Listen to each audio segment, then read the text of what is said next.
So usually in these videos, you see these guys flex a really nice watch, or they drive up in a Bugatti, or they fly into Dubai on a private jet, which I think is pretty hilariously cringe. But I also think isn't the actual best part of becoming a successful CEO or entrepreneur. Because I think the thing that's actually going to fill your soul is this really unique and deeply human experience that we call being a CEO. And so that's what I want to show you today, are the things that you're truly going to be proud of rather than the things that are here today and gone tomorrow. But first, let me have my breakfast.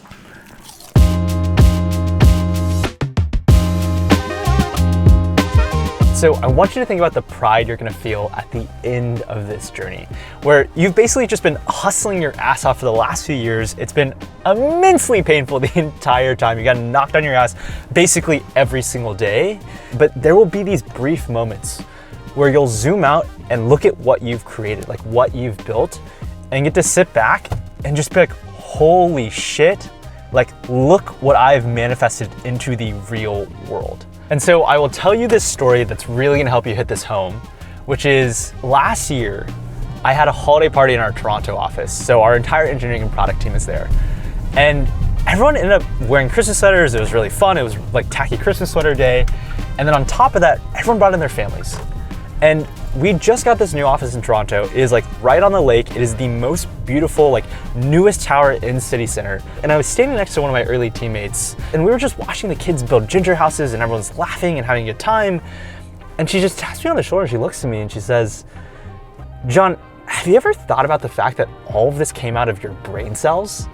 And it was in that moment that it really hits you, that you've been grinding for so long, you've been so in the thick of it, that you rarely take a moment to zoom out and just truly enjoy the process that you're in and what you've created. Because I think in some ways you're so fearful of actually zooming out and enjoying it, because there's this fear that if you get complacent or if you recognize what you've done, you won't keep going. And that's what really drives you in many ways.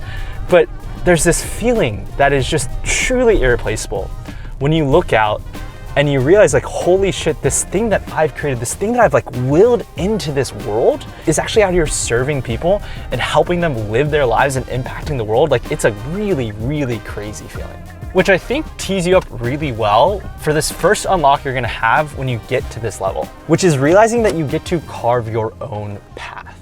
Basically, there's a certain point in life where you realize that every rule is kind of just made up. Like this idea that you go work a 9 to 5 and then this is how you get to partner track and do things by the book in this specific way and live your life in that specific way. Basically, you stop becoming an NPC at some point and you realize that you have absolute complete free will and agency, obviously to a realistic degree. And what's interesting about this whole company building process is that if you're lucky enough to have a business that actually ends up generating a meaningful profit for you, is you realize that you have a certain level of stability and freedom to then actually do whatever the fuck you want to do. Like your business actually can become your artistic canvas, where there are no rules that you have to market this way or market that way or do things this way or follow these old corporate rules. Like you can actually just self-express through the lens of your business. Like you don't have to do a boring product photo shoot for your coffee company.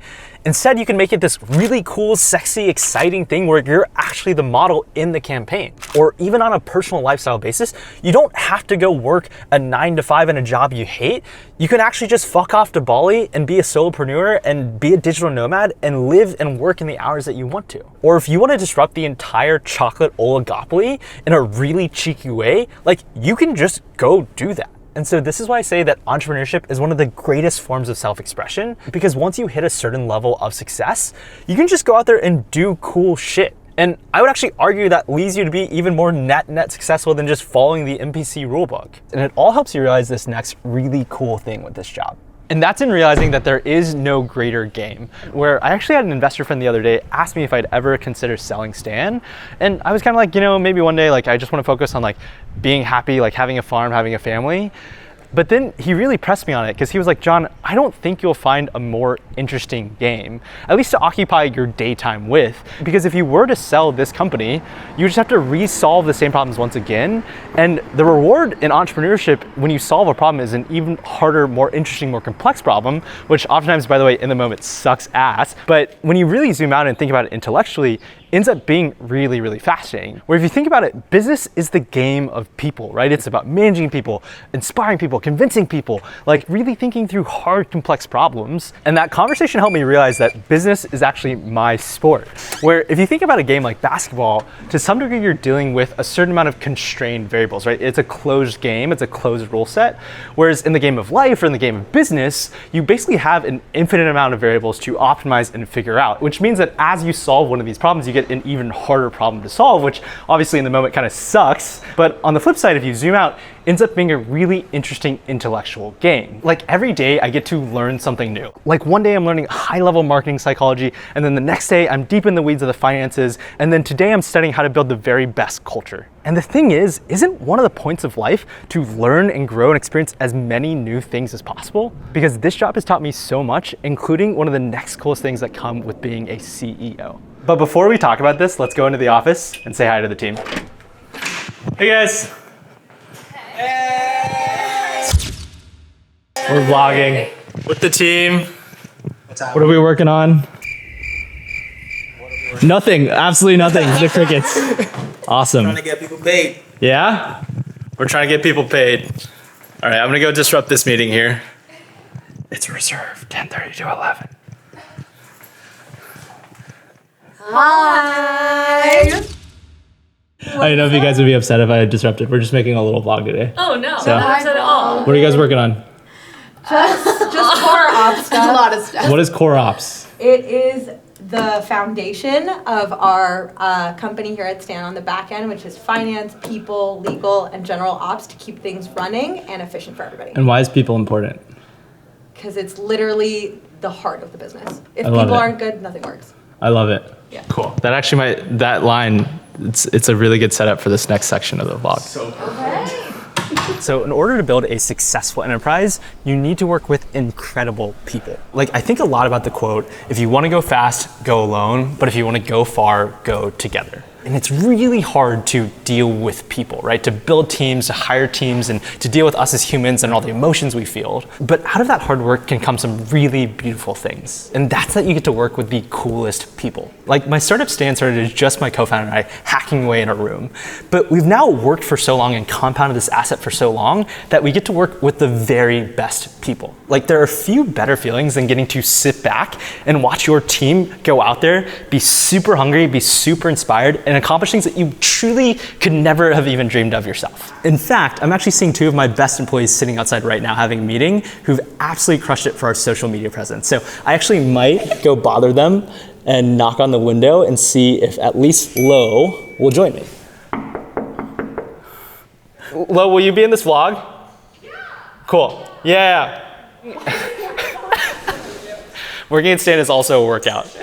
So I'm recording a vlog right now about the coolest parts about running a startup, and the section is getting to work with awesome people. Would you be down to join? I mean, I guess I fit the criteria, so let's do it. All right, okay, let's sit you down. All right, pull up a chair, Lo. Hi. So, Lo, what do you do here? I am a content creator, and Yeah? I'm running the strategy for our Instagram. Heck yeah. What's it like working here at Stan? Oh my gosh, very, very fulfilling, first of all, because our mission is like literally helping people. So overall very fulfilling, and then also like just being with the team, like everyone is so cool. Like you said, like this whole thing is like working with awesome people. So being able to come into work and like look forward to the people that I'm going to be seeing is amazing, because we come into office twice a week, and like those 2 days are like the days that I'm like, I get all of like my social needs, you know, and it's with all these amazing people. So really like, the fact that I get to go into work and enjoy it is like the coolest thing. What do you think makes the people here at Stan so dope and cool and awesome and sick?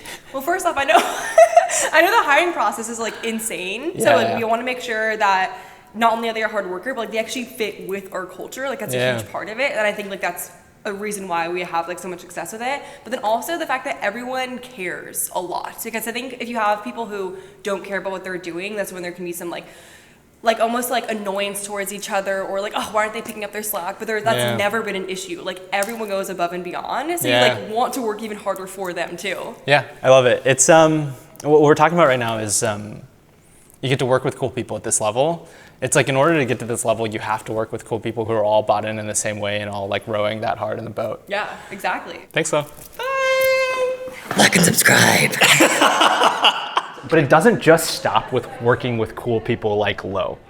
I want you to think about all of the really cool people you're gonna start to get to meet once you hit a certain level of success. Like, you're gonna get to meet all of these other people who are super passionate about whatever you're passionate about. Well, some of the closest friends I have to this day are friends that I met on TikTok. Like, I think a ton about Austin Hankwitz. Austin, you're the fucking homie. Austin and I met in the early days of TikTok, where he was one of the first people with a blue check mark and responded to my first ever vlog where I built in public, saying that he wanted to support me. Very quickly thereafter, became one of my first customers, and then actually invested in Stan as an angel investor. Like, this is us literally 4 years ago meeting in New York for the first time in person after being internet friends and entrepreneur friends for a year plus. And now as Stan has gotten to a big boy level, I'm getting to meet and work with and start cooking with some incredible people that meeting were truly beyond my wildest dreams. But stay tuned on that stuff. We're cooking up some big updates for you later this year. And even getting to say that to you right now just makes me realize like how fucking lucky I am to get to be doing this job and the immense amount of privilege that's come from obviously, yes, working super hard,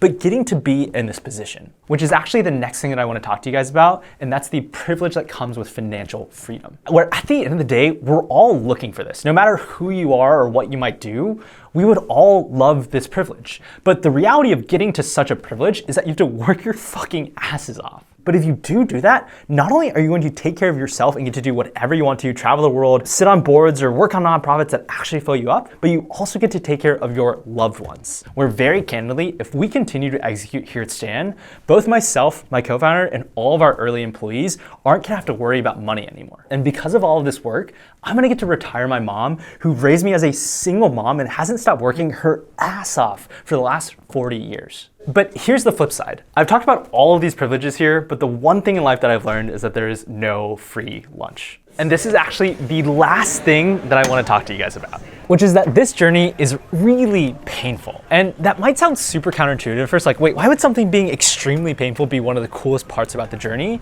But the one thing that I've realized is that if you can survive it and get through it, immense pressure and immense stress truly makes diamonds. Where I think in today's society, so many people cower from the hard stuff, right? Which makes sense because we have so many easy things getting doled out to us. It's really easy to feel entitled with how much abundance we have. But what I've learned is that pain is a signal. And within this entrepreneurial journey, at least, oftentimes that pain is a signal or a consequence of growth. Because I actually think about the metamorphosis journey that a caterpillar goes through in order to turn into a butterfly.